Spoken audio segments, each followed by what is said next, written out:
ओम श्री गंगाई नाथाय नमः। ओम श्री गंगाई नाथाय नमः। ओम श्री गंगाई नाथाय नमः। सभी साधक और साधिकाओं को जय गुरुदेव। प्रिय साधकों, आज हम पतंजलि योग सूत्र के अष्टांग योग के तीसरे अंक की व्याख्या करेंगे, जो कि आसन बताया गया है। पहले हमने 2 वीडियो अपलोड किए थे, एक यम के बारे में था और एक नियम के बारे में था। आज हम तीसरे अंक की व्याख्या कर रहे हैं, जो कि आसन है। आसन अष्टांग योग का एक महत्वपूर्ण भाग है। साधकों, अष्टांग योग में आसन सिद्ध हुए बिना आप ध्यान और साधना में उच्चतम स्टेज तक नहीं पहुंच सकते। साधकों, आसन 84 लाख प्रकार के बताए हैं। शिव संहिता और हठ योग प्रदीपिका आदि ग्रंथों में इसका वर्णन है। 84 लाख आसनों का उल्लेख किया है शिवजी महाराज ने, जो कि पूर्ण परमेश्वर हैं। आसन 84 लाख प्रकार के बताए हैं। उसमें से शीर्षासन प्रमुख है। शीर्षासन आसनों का राजा बताया जाता है, क्योंकि शीर्षासन में वे सभी गुण विद्यमान होते हैं जो कि एक आसन में विद्यमान नहीं होते। शीर्षासन में जब लगता है साधकों को, गुरुदेव श्याम के ध्यान में, जो हमारे गंगाई नाथ जी गुरुदेव हैं ये, और ये वाले गंगाई नाथ जी महाराज हैं। गंगाई नाथ जी महाराज ने गुरुदेव श्याम को ऐसी ताकत दे दी जिससे विश्व अचंभा कर रहा है। गुरुदेव श्याम कहीं भी बैठ जाए स्थान पर, धरती पे, वहाँ पे शिष्य खिंचे चले आएंगे।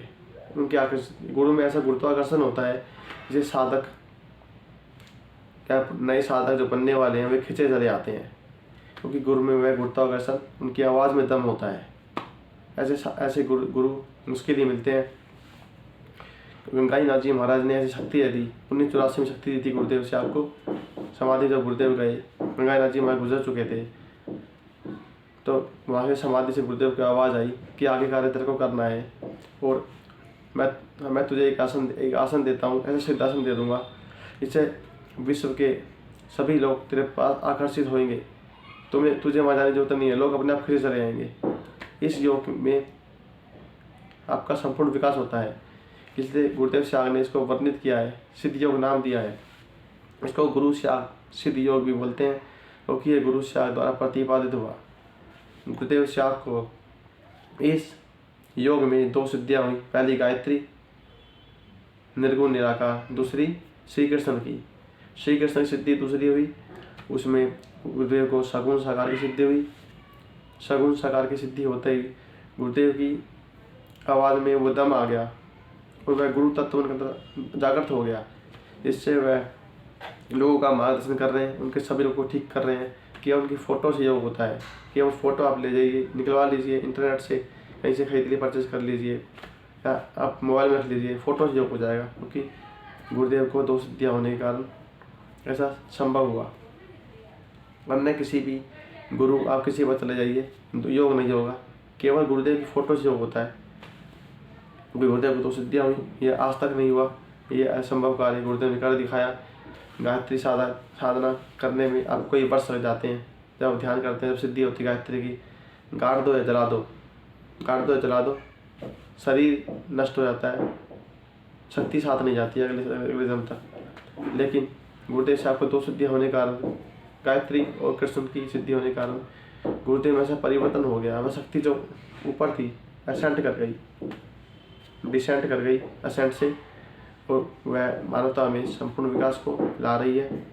समाधि अवस्था तक सुलभ हो रहे हैं। पतंजलि ऋषि ने जो सिद्धियों का वर्णन किया है पतंजलि योग सूत्र में, वे सभी सिद्धियाँ साधकों में हो रही हैं। परिवर्तन आ रहा है, बड़ी आसानी से परिवर्तन आ रहा है। अन्य किसी योग में इतना जल्दी परिवर्तन नहीं आता, बहुत मेहनत करनी पड़ती है। हठ योग में बहुत मेहनत करनी पड़ती है साधकों, क्या क्या आसन प्राणायाम करने पड़ते हैं, तब जाके कुंडली शक्ति जागृत होती है। वो भी मूलाधार से जागृत होती है, और उसमें नुकसान होता है। हठ योग में 0.01% ही लोग कुंडली शक्ति जागृत कर पाते हैं।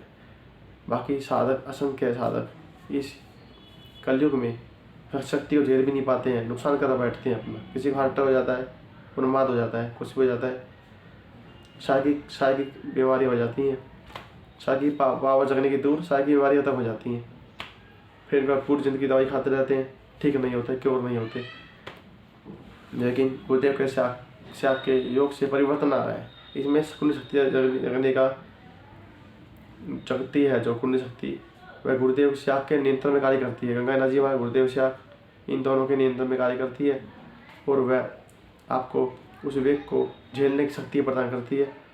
क्योंकि हमारा शरीर है, जो शरीर है सूक्ष्म शरीर है, ये वो तो हमारे भार की परत होता है। एक स्थूल शरीर हमारे ये भार हमारे स्थूल शरीर हो, स्थूल शरीर के कंट्रोल में नहीं हो सकती क्योंकि कारण भयंकर कलयुग है और हम उसके लिए तैयार नहीं होते। एवं शक्ति जग गई, योग से हटे जगा लिया तो आपको नुकसान पहुंचा सकती है।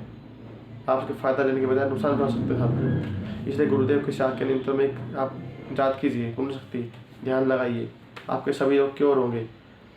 लेकिन आपको साथ को सिद्धियों के पीछे नहीं भागना, ये तो आपके ऑटोमेटिक चली आएंगी, आप उनके पीछे नहीं भागना है, अहंकार नहीं करना है। सिद्धियाँ जो कि मार्ग में आपको लाभ देती हैं, ये बेनिफिट है, क्योंकि ये सिद्धियाँ होने के बाद ही आप ऊपर उठ सकते हैं, संसार तक पहुँच सकते हैं। जब तक आप यहाँ नहीं पहुँचोगे साथ को, आपको बाहर की आवाज़ सुनाई देगी। जब आप यहाँ पहुँच जाओगे तो समाधिस्थ हो जाओगे, फिर आपका आना जाना मिट जाएगा, प्लस माइनस की एंट्री खत्म हो जाएगी।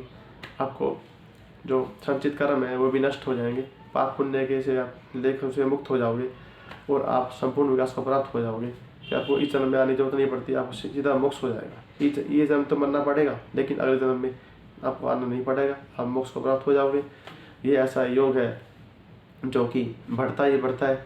आप किसी को बताओगे कि ये योग आप कर सकते हैं, ध्यान कर सकते हैं, आपकी आराधना में आपका विकास ही होगा, पतन नहीं होगा। इस योग में आपको विकास हो ही होगा, पतन नहीं होगा। लेकिन आपको समर्पित भाव से गुरुदेव को जपना पड़ेगा, गुरुदेव का मंत्र को जपना पड़ेगा, तभी आपका अंदर विकास होगा। गुरुदेव शाख जो कि आप भ्रमलीन हो चुके हैं, लेकिन उनकी फोटो से योग हो रहा है, परिवर्तन हो रहा है, वे तत्काल आपके सामने प्रकट हो जाएंगे। जब वो ध्यान करोगे आप तीसरी आई आँख पे, वह तत्काल प्रकट हो जाएंगे और आपको सभी अनुभव प्रदान करेंगे। लेकिन साथ को कई साधक कहते हैं कि अनुभव अपने से करने चाहिए, लेकिन अब यदि आपकी शक्ति जग जाती है और आपको बड़े ऊंचे अनुभव होते हैं तो आपको शेयर भी नहीं करना है साथ को। ये गुरुदेव के इच्छा के ऊपर है, आप शेयर करें ना करें। जब अलग कई तरह की अलौकिक पावर जग जाती हैं तो नेगेटिवली भी आपके पीछे भागती है, जो कि परीक्षा होती है, कठिन परीक्षा होती है छात्रों की। जब आप परीक्षा में सफल हो जाते हैं तो आप विकास करते जाते हैं, असफल हो जाते हैं, कुछ गलत कर बैठते हैं तो शक्ति आपका पतन कर देती है। इसलिए आपको सिद्धियों के पीछे नहीं भागना है, आपको निरंतर ध्यान करते रहना है। सुबह शाम ध्यान करना है, मॉर्निंग में 15 मिनट और इवनिंग में भी 15 मिनट, 2 टाइम ध्यान करना है। सर्दियों में आप 30 मिनट तक ध्यान कर सकते हैं, आप किसी भी समय ध्यान कर सकते हैं। केवल खाली पेट होना चाहिए, 2-3 घंटे पहले आप कुछ खाया ना हो, कुछ ठोस पदार्थ न खाया हो। आप ध्यान कर सकते हैं, कहीं भी कर सकते हैं, विश्व में कहीं भी चले जाएं, ध्यान कर सकते हैं। ये ऐसा योग है जो कि मनुष्य का संपूर्ण विकास को प्राप्त करता है, संपूर्ण विकास करवाता है और आपकी उच्चतम स्टेज चेतना को प्रकट करता है। इस योग के लिए दिव्य देह शरीर को धारण करने के लिए देवता भी तरसते हैं साथ को, क्योंकि यहीं से ही मनुष्य का मोक्ष होता है और वह नर से नारायण में परिवर्तित हो जाता है। यानी अर्थात उसका शरीर है जो कि पशुवत है। यदि आप अपनी शक्तियों को, अपने अंदर चेतना को नहीं जगा पाते तो आप पशुवत हो, जैसे हो वैसे चले जाओगे इस संसार से और आप विकास भी नहीं कर पाओगे, आगे भटकते रहोगे। गुरुदेव शाह ने ऐसी शक्ति दे दी मनुष्य जाति को जिससे विश्व अचंभा कर रहा है। गंगानाथ जी महाराज ने गुरुदेव को शक्ति दी, अपने पास बुलाया योग साधना से।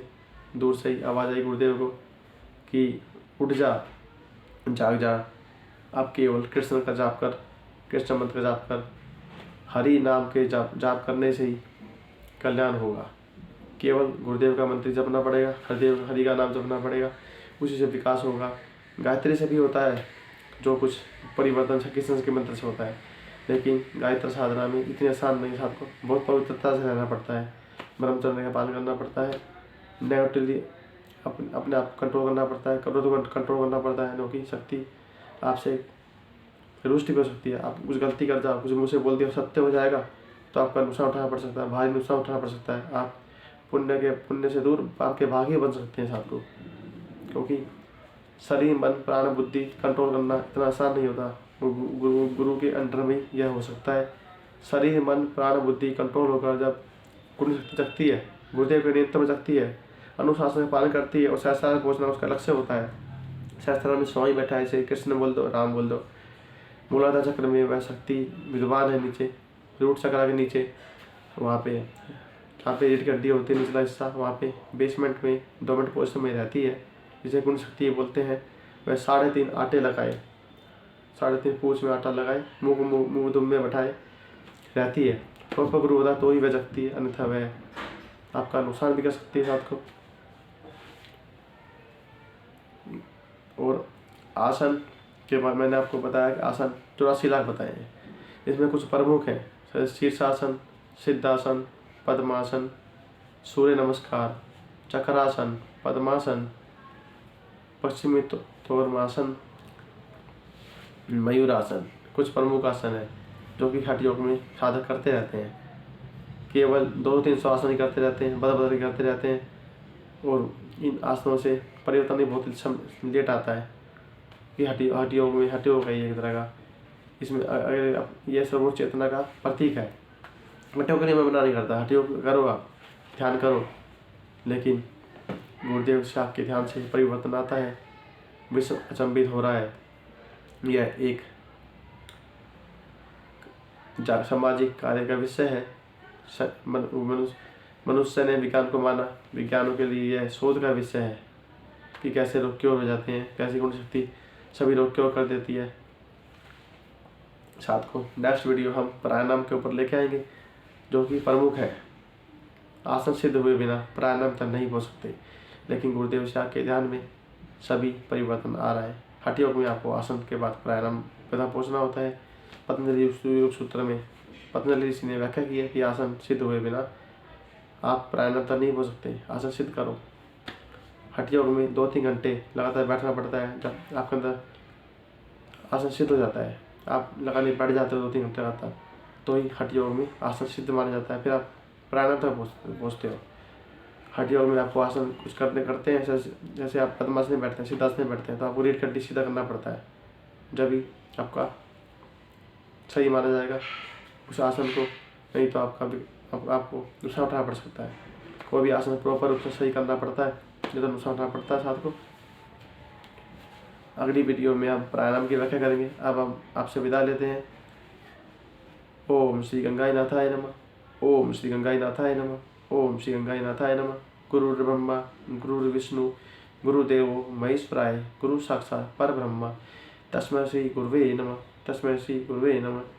सभी साधक के पास एक ध्यान पूर्वक सुनिए। साथ को आप जो नए साधक वो सुनिए कि आपको गुरु मंत्र का सघन जप करना है। गुरु मंत्र आप गुरु साइट से सर्च कर सकते हैं, वहाँ से आप खोज सकते हैं। कहीं से आश्रम में जाने की जरूरत नहीं है। आपको जाए तो अच्छा है, नहीं अगर आप नहीं जा पाते, दूर रहते हैं, विदेशों में रहते हैं, कहीं भी रहते हैं, तो आप यूट्यूब पर गुरु संजीवनी मंत्र सर्च कर लीजिए, या फिर गुरुदेव साइट सर्च कर लीजिए, www.dascomputer.org सर्च कर लीजिए, या दूसरी साइट www.gurushakyoga.org सर्च कर लीजिए। वहाँ से आपको संजीवनी मंत्र मिल जाएगा और आप ध्यान आरंभ कर सकते हैं।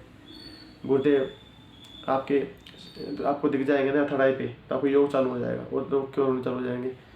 आपको सघन मंत्र जप करना है, जब भी टाइम मिले मंत्र में, और ध्यान आपको दिन में 2 बार करना है, 15 मिनट गर्मियों में, सर्दियों में 30 मिनट तक, ठंडे इलाकों में 30 मिनट तक। जब बस समय नहीं है वो 10 मिनट भी कर सकता है, 10-15 मिनट बिजी है, 10 मिनट तो आप लगा निकाल ही सकते हैं। कि खाना वगैरह खाते हो आप खाते हैं, तो वो भी आप खाते हैं, ऐसे इसे आप समय भी निकाल सकते हैं ध्यान के लिए। जो कहते हैं मेरे समय नहीं है, वो 10 मिनट के लिए भी कर सकते हैं। तो ध्यान करना साथ को आपको, ये मोरल ड्यूटी बनती है आपकी। आप गुरुदेव साधक हैं तो उससे आपका संपूर्ण विकास को प्राप्त ही होंगे। आप नीचे नहीं करोगे। अगर आप ध्यान करते हैं फिर छोड़ देते हैं, पुराने साथ हो जाते हैं, फिर आपकी यात्रा दोबारा शुरू हो जाती है, क्योंकि आप यात्रा पिछड़ जाते हैं। इसलिए लगातार ध्यान करते रहिए और अपने विकास को बड़ा परिवर्तन करते जाइए। सहस्त्रार तक पहुँचिए, उच्च चेतना तक पहुँचिए। पुण्य शक्ति जब जाग जाती है, मूलाधार से सहस्त्रार तक पहुँचती है, तो वह सभी आपके रोग क्योर कर देती है और आप संपूर्ण विकास को प्राप्त हो जाते हो। फिर साथ को अब मैं आपसे विदा लेता हूँ। ओम श्री गंगाई नाथाय नमः। ओम श्री गंगाई नाथाय नमः। ओम श्री गंगाई नाथाय नमः। गुरुर्ब्रह्मा गुरुर्विष्णु गुरुदेवो महेश्वराय, गुरु साक्षात् परब्रह्म, तस्मै श्री गुरुवे नमः। जय गुरुदेव, जय गुरुदेव, जय आदिशक्ति। जय माता कुंडलिनी, जय कल की। ओम श्री गंगाई नाथ, जय गुरुदेव, जय कल की।